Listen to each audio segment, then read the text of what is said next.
Então vamos lá, a gente viu aí na crise, né, que várias empresas acabaram perdendo muito ali o seu preço, por conta, claro, né, da pandemia do coronavírus, as incertezas quanto ao futuro, e várias delas acabaram se recuperando agora nessa altazinha aqui, mas muitas delas foram deixadas para trás ali, e é sobre essas empresas que a gente vai falar hoje, que ainda não foram, né, reprecificadas ali depois do coronavírus. Lembrando sempre, né, a gente não está entrando no critério aqui de se são empresas maravilhosas, se é uma grande oportunidade, se é a empresa de ouro do mundo, melhor coisa maravilhosa, não é nada disso. A gente só está falando que são empresas ainda que estão baratas, né? Apesar de todos os pesares, são empresas que ainda estão baratas. Seja porque os números dos trimestres, né, vieram ruins, sejam porque as perspectivas de futuro não são as melhores possíveis, mas são empresas que ainda estão, para todos os efeitos, mais baratas do que estavam ali anteriormente, né? Antes do período da crise. Tem várias empresas que ainda estão nessa situação. Lembrando também que você não deve escolher uma empresa para investir só com base na recomendação de um videozinho de YouTube, né? Isso aqui não é uma recomendação nem de compra nem de venda, é simplesmente um vídeo para ajudar no seu processo de tomada de decisão, para você conhecer mais empresas. Você tem que usar isso aqui como uma porta para você entrar e estudar mais, né? Aquilo que a gente fala aqui é muito superficial. Às vezes uma análise de uma empresa para você decidir investir aí pode demorar 3 meses, até mais tempo, tá? Se você for uma pessoa criteriosa, porque a gente fala aqui para investidores de longo prazo. Lembra sempre que você vai investir numa empresa e não vai tirar ela da sua carteira, você não vai vender essa empresa. Então você está escolhendo um negócio para se tornar sócio, não deve ser uma coisa que você faz baseado em um vídeo. A gente faz isso aqui muito mais como um processo de estudo. Se você gosta desse tipo de vídeo, você pode se inscrever no canal, porque todos os dias a gente tem vídeos novos aqui, tá? Todos os dias, com exceção do domingo agora.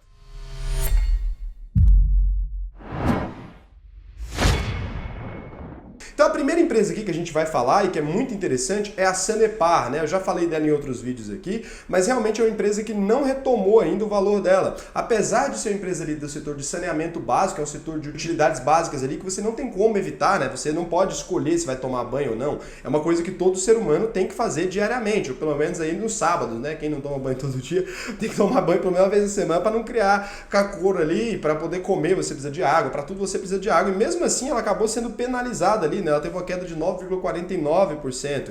Então a empresa ali que fornece água, né, no fornecimento de água, no tratamento de água e de coleta de esgoto ali do estado do Paraná. Uma empresa muito interessante, a estrutura básica aqui, só para quem não conhece a empresa ainda começar a conhecer, ela presta serviços ali de saneamento básico para 345 cidades do estado do Paraná, né, atende mais de 297 localidades, gerencia mais de 55 mil quilômetros de tubulações de fornecimento de água, gerencia mais de 36 mil quilômetros de tubulação de coleta de esgoto, né? Então ela tem 3 aterros sanitários também para resíduos sólidos. Muita gente pensa ali que ela só está nessa parte da água, mas não necessariamente. Ela tem 1.104 postos de captação de água subterrâneo, 168 estações de tratamento, 249 estações de tratamento de esgoto, né? Uma de tratamento de água, 168 de tratamento de água e 249 de tratamento de esgoto, que são diferentes. As pessoas acham que é a mesma coisa, mas não é. Quando você passa perto de uma de tratamento de esgoto ali, você tem um aroma um pouco mais diferenciado ali, aquela coisa com notas ali de coliformes fecais.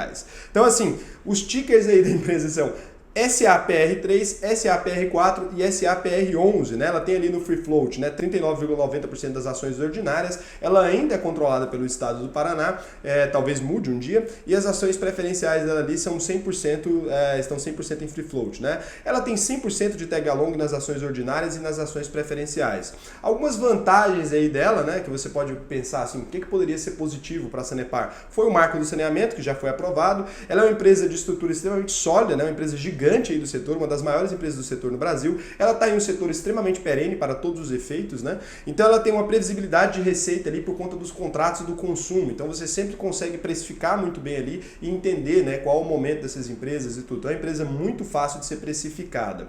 Agora vamos para as desvantagens dessa empresa. Então a primeira desvantagem para mim aqui já é matadora, né? É uma empresa controlada pelo Estado. Então toda vez que o governo do Paraná modifica, obviamente a gente tem ali aquela modificação completa na diretoria e na gestão da empresa, né? Porque é usado, essas empresas, não estou falando que é o caso de um político ou de outro político específico, é o caso de todas as empresas públicas, na minha opinião, elas são usadas como cabines de emprego. Então isso aí tem um passe muito grande, muitas vezes o cara quer se eleger governador para controlar aí as empresas estatais, tá? Isso é um grande incentivo para o cara, porque pode empregar meio mundo de gente. Outra desvantagem, né, segunda desvantagem também, é uma atuação geográfica limitada. Ela não pode expandir muito, ela não pode desbravar novos lugares ali, porque simplesmente ela está presa ao estado do Paraná, até por por ser do governo do Paraná, né? Então isso aí é uma coisa que não dá muito. Então alguns indicadores dela aqui, né? Você pode ver aí na tela, o PL dela 8,46, o PVP 1,47, o dividend yield dela está em 3,62% e o ROI dela em 17,4%.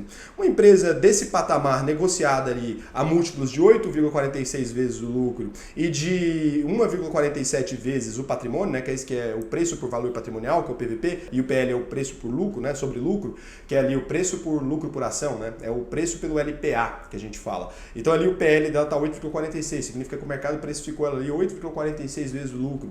É relativamente tranquilo se você entender que o lucro dela é normalmente estável, né? Então em 8 anos ali você teria o seu investimento de volta só com o lucro das próprias ações. Não significa que você receberia isso de dividendo, tá, gente? Isso significa que a empresa teria recuperado seu capital ali para você, né? A empresa já teria lucrado o suficiente para você. É o lucro por ação aqui que pega. Então agora a gente vai falar aqui da segunda empresa que ainda, na minha opinião, está descontada, né? A gente está falando ali do Banco do Brasil. Por quê? Por que eu acho que o Banco do Brasil ainda está num preço interessante, né? Se for ver ali, na minha opinião. Porque ele está agora, uma ação está R$ 34,87, né? Se você comparar ele com 6 meses atrás aqui, ele ainda está com a queda de 28,98%. Raul, o banco estar barato significa que se eu comprar ele vai começar a subir loucamente? É óbvio que não, né? A não ser que você seja muito inocente para achar que você vai comprar uma empresa e imediatamente ela vai começar a subir. Quando você fala que um negócio está barato, você está falando que ele está barato. Ah, para quanto tempo isso aí vai se recuperar? E se vai se recuperar é outra história. O mercado funciona ali de maneira muito maluca. Não é porque uma ação custou um valor que ela tem que custar esse valor de novo um dia, né? Pode significar que nunca mais vai se recuperar, mas que os múltiplos dele aqui, que a gente vai ver no final, ainda não estão, assim, no mesmo nível de coerência que tinha antes ali com ele, pelo menos na minha opinião. Então, o Banco do Brasil não tem muito o que falar dele, né? Ele trabalha ali principalmente oferecendo produtos e serviços financeiros, igual todo banco do mundo. Ele oferece contas bancárias, ele oferece cartões, empréstimos, financiamento, investimento, seguro, capitalização, consórcio, previdência, câmbio. E além do mais, ele é usado ali em quase todos os documentos fiscais, todos os documentos públicos do governo. Tudo que você tem que pagar, você acaba tendo que pagar no Banco do Brasil, né? Porque é o Banco do Brasil. Então isso aí ajuda muito também ele ali, que tem uns serviços atrelados ao governo federal. E se a gente olhar ali as estruturas e números gerais do Banco do Brasil, a gente está falando ali de 5.429 agências, né? 15 mil postos de atendimento, 40 mil terminais 24 horas. Ele é presente em mais de 21 países além do Brasil. Muita gente acha que ele fica aqui restrito ao Brasil, mas quando eu fui na Argentina, no Uruguai, eu acabei vendo ali realmente umas sedes do Banco do Brasil. Ele tem mais de 109.191 colaboradores, né? Uma empresa realmente gigante aí. Os tickers dele ali, mesma coisa, né? BBAS3, né? O free float dele 49,54% das ações estão no free float, o tag along de 100% para as ações. É uma empresa bem interessante. Então só tem ações do tipo N, né? Não tem BBAS4 aí. É uma empresa bem interessante nesse ponto de vista. Tá bem próximo ali, né, do governo perder o controle. Falta uma meiotinha aqui que a gente tira esse negócio. Brincadeira, é difícil isso de aprovar. Então as vantagens ali, é um banco gigantesco, tem uma estrutura enorme, grande abrangência de mercado, é uma ação aí histórica no Brasil, né? Um banco com uma história muito grande aí, foi fundado até por um imperador aí, para quem não sabe, depois ele fechou e reabriu. É uma série de coisas, mas é um banco histórico, é uma empresa perene, né? Uma empresa que passa aí tranquilamente em todos os critérios de efeito Linde e tudo mais, e tem as desvantagens ali de ter essa interferência estatal, mesmo probleminha da Sanepar ali, só que a nível federal, que eu julgo ser um pouco menos arriscado que o Estado em si, porque o Estado menor ali, você tem menos gente vigiando, né? Acaba que uma empresa estatal federal, querendo ou não, ela é uma empresa mais segura, na minha opinião, que uma estatal de um Estado mesmo, né? De um Estado, de uma unidade federativa ali. Então ele cumpre o papel social além da instituição financeira, né? Ele tem um papel social ali com o país, isso é uma desvantagem, porque isso muitas vezes compromete o rendimento do banco, né? Ele não é uma empresa ali feita simplesmente para dar lucro, ele tem uma função social, ele tem essas coisas que ele é obrigado a fazer, você vai pagar o Enem, a coisa, ele tem que exercer aquilo ali, e isso aí é uma coisa que pega muitas vezes. Apesar dele ter alguns lucros com isso, quando você está falando de pagar DARF, alguma coisa, eu não tenho certeza dessa informação, eu acho que ele tem um lucro com isso, em alguns casos ele tem que agir porque o governo quer que ele haja dessa maneira, né? Ele tem ali uma função de uma empresa pública, a gente não pode esquecer isso. Então, isso aí acaba comprometendo o resultado do banco, né? Isso é falado por vários presidentes que foram a favor, historicamente, da privatização dele.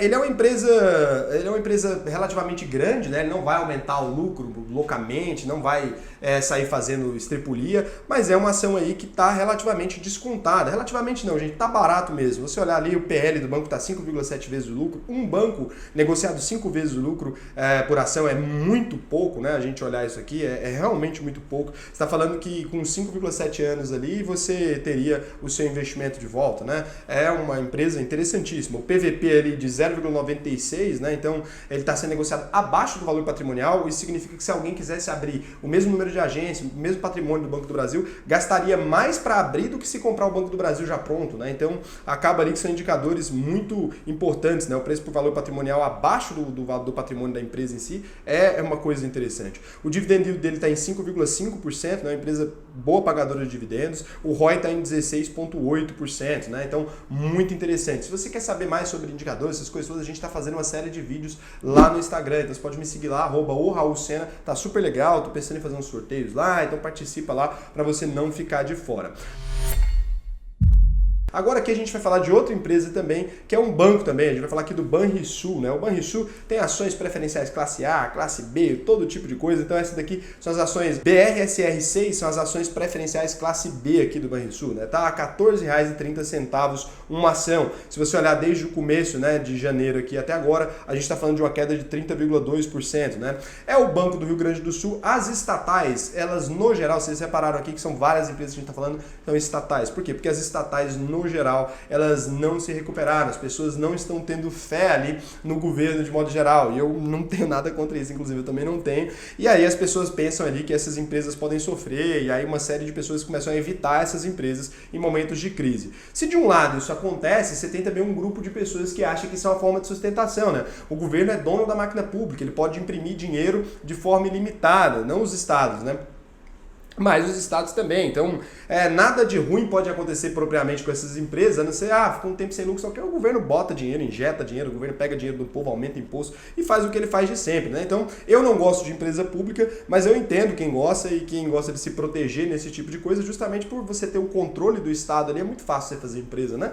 Você é sócio de todas as empresas, de todos os cidadãos do país, é muito simples. Então, ali a principal atuação deles é no fornecimento de crédito e produtos financeiros que ele oferece, mesma coisa que qualquer outro banco, né? Mas ele é principalmente focado no crédito imobiliário e crédito rural, né? E crédito consignado na folha de pagamento para os funcionários ali do governo do Rio Grande do Sul, né? O governo já empresta dinheiro, já recebe com juros dos próprios funcionários. Uma loucura danada, o Banco do Brasil também faz muito isso, empréstimo para pessoas que ele mesmo vai pagar, porque é muito fácil que ele retém o dinheiro ali se a pessoa não pagar, né? E também tem um incentivo ali ao setor imobiliário e ao setor rural, que são os setores mais incentivados no Brasil, né? Nossa economia é basicamente focada em incentivar esses setores, e por isso que a gente não vê tantas fábricas, etc., porque o crédito aqui, né, é focado nesse tipo de produto. Então aqui quando a gente olha os números gerais, a gente está falando de 518 agências, é muita coisa para um banco de um estado, né? Sendo 495 agências localizadas no Rio Grande do Sul, 17 em Santa Catarina, uma no Paraná, uma em São Paulo, uma no Distrito Federal e uma no Rio de Janeiro. Você deve ter botado uma ali no Distrito Federal para os deputados poderem ir lá, né? 1.200 postos de atendimento, mais de 11 mil funcionários, né? Então se você olhar aí os tickers da empresa, BRSR3, BRSR5 e BRSR6. Então ali são as ações do tipo preferenciais, as duas últimas aqui, só que classe A e classe B. Você pode olhar ali qual a diferença entre elas duas, eu não vou ficar falando aqui para não me estender. Você pode olhar no estatuto da empresa que você encontra a diferença entre essas duas ações, qual vantagem uma tem, qual vantagem a outra tem, tá? As ações ordinárias em free float, baixíssimo, né? 1,87%, o controle é todo do estado, e das preferenciais 94,62%. Ele tem tag along, né, de 100% nas ações ordinárias e nas ações preferenciais. Sem tag along não dá, né, gente? É um banco pequeno ainda, com ampla capacidade de crescimento, né, são as vantagens dele aqui. Existe um papo de privatização dele. Em 2019, o Rio Grande do Sul cogitou vender a participação no banco, né, uma oferta secundária, por conta do alto nível de endividamento do governo. Eles estavam tentando abaixar ali o preço e pensaram em fazer isso. Não fizeram na época, porque eles não conseguiram encontrar um preço interessante, mas cogitaram. Então é o seguinte, se você é acionista de uma empresa dessa que está na iminência de ser privatizada aí, se privatiza, vocês sabem bem que dá aquela bombada, né? E vai que depois dessas crises todas o governo está ali precisando de dinheiro e se desfaz disso aí logo. As desvantagens, obviamente, a interferência estatal em todas as empresas que a gente falou aqui até agora, né?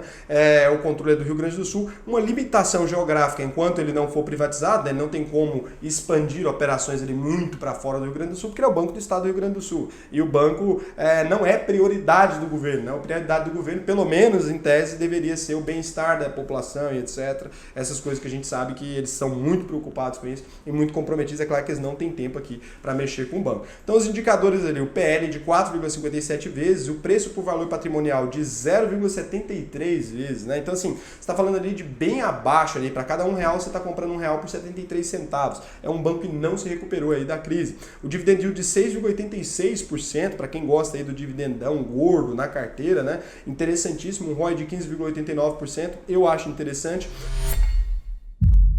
E aí a gente vem aqui para a última empresa. Se você não se inscreveu nesse canal, cara, não sei nem o que eu faço mais com você. Já pedi para se inscrever aí, se inscreve, porque vai ter vídeo novo. Cada dia a gente tá trazendo mais vídeo aqui, mais denso, trazendo muito conteúdo e sem firula, né? Sem frescura aqui na tora. Então vamos lá. MARI Metal Leve, né? A Leve 3 aí. Então ela caiu aí nos últimos 6 meses. Se a gente pegar de 31 de janeiro a 30 de julho, né? A gente vê ali uma queda de 40,8% na empresa. E óbvio, né? Existe uma série de complicações referente ao coronavírus, o lucro caiu e tudo mais, mas todo mundo sabe que a Leve, a MARI Metal Leve, é uma empresa interessante, empresa alemã, bem administrada, gestão eficiente. A empresa ali fabrica peças automotivas ali, né? Ar-condicionado, anéis, bielas, bronzinas, bucha, camisa, condensador, filtro, pistão, radiador, trem de válvula. Tudo isso as pessoas, obviamente, devem diminuir o consumo disso se não estão tendo que pegar trânsito, aquela coisa, diminuiu as saídas das pessoas, mas nada vai acabar por conta disso em breve. Eu espero que o mundo volte ao normal, né, à normalidade, e com isso a MARI voltaria ali a ser a empresa que ela era. Então ela acabou ficando muito descontada. Então, além disso, a empresa desenvolve sistema de propulsão eletrônica para trem de força elétrico, gerador de corrente alternada, regulador de tensão, sistema de injeção de combustível, componente para motores grandes. Vocês entenderam, né? Essas coisas tudo de carro. E os principais clientes delas aqui são empresas muito pequenas, né? A gente está falando ali da General Motors, que é a Chevrolet, a Fiat, a Audi, a Peugeot, a Citroën, a Renault, a Volvo, Scania, Mercedes, Ford, Volkswagen. São empresas pequenas aqui, coisa muito pequenininha, realmente uma estrutura bem pobrezinha que é da Leve. E aí ela tem aí 4 unidades industriais no Brasil e uma na Argentina, 170 plantas industriais ao redor do mundo aí, exporta para mais de 60 países hoje, tem mais de 17 mil colaboradores, né, funcionários ali, 3 grandes centros de pesquisa e desenvolvimento. Ela é meio atrasadinha nesse negócio da pesquisa e desenvolvimento. Podia ser melhor, tá, a Leve 3, por isso você não tá na minha carteira. Então, a ação aí, a Leve 3, ela tem no free float aí 30%, né, só as ações ordinárias ali, 30% das ações ordinárias,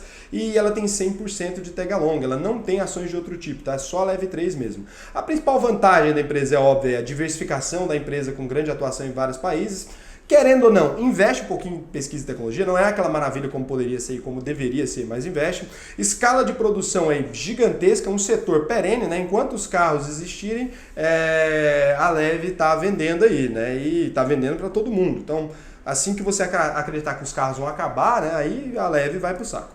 Agora, desvantagens, né? A empresa ganha na quantidade ali, a margem de lucro da malha é extremamente apertada, isso irrita muita gente, mas se você olhar ali, isso é até bom, porque atrapalha os concorrentes, né? Você não consegue montar um concorrente muito forte para a malha justamente pela margem apertadíssima. Você vai montar uma empresa para ter uma margem apertada, fica difícil para você e fica fácil para a malha ficar ali reinando absoluta. Então a variação cambial dela é complicado, como ela tem uma exportação muito grande, tudo, a variação cambial atrapalha e muito a malha, né? Então a gente vê ali que ela importa muita coisa, exporta muita coisa, isso é uma complicação ali, ela é uma empresa bem dolarizada, e aí ela tem também uma baixa expectativa de expansão, né? Quando a empresa já é líder no setor, o mercado não tem muita expectativa com ela, e também isso, no caso das ações, faz a empresa ali não ser uma empresa tão bomburrada, tão gigante. Os indicadores dela ali, 11,3, o PL, né? 11,3 vezes o preço sobre lucro, e você olhar ali o PVP 1,81 vezes. Para a empresa desse setor aqui não é muito grande, tá? Sendo bem honesto para vocês, se dá uma olhada lá, comparar ela com outras empresas de fábrica e tudo, né? É bem complicado. E ela tá pagando um dividend yield aí tranquilíssimo, né? Para quem gosta do dividendão, de 7,5%. O ROI dela é 16%. Eu não tenho nenhuma dessas empresas em carteira, isso não significa que essas empresas são ruins, né? Muita gente encara ali a Bolsa de Valores realmente como um jogo de futebol. Não é futebol isso aqui é investimento. investimento, a gente não pode vir aqui falar que uma empresa é ruim porque não tem na minha carteira, senão eu estaria ali sendo desonesto, né? Tem muitas empresas boas e que não estão na minha carteira porque não está na minha prioridade. Então, a ideia é você aprender a reconhecer que o negócio é bom para você não virar esse repetidor de frasezinha pronta, né? Se eu não tenho carteira é tudo ruim. Ah, não gosto dessa, não gosto daquela, não gosto daquela. Não é assim, né? Tem empresas muito boas e que eu não tenho carteira por questões de opinião, por questões de não achar que o mercado é muito bom. Eu não tenho nem carro, vou investir na empresa de carro, a empresa não investe tanto, o suficiente quanto eu gostaria em pesquisa e inovação. Ah, eu não gosto de empresa estatal, então todas essas já estão fora. E aí a questão é a seguinte, mas para mim isso é uma opinião individual, para você pode ser outra coisa. Então o vídeo de hoje foi só, um beijão.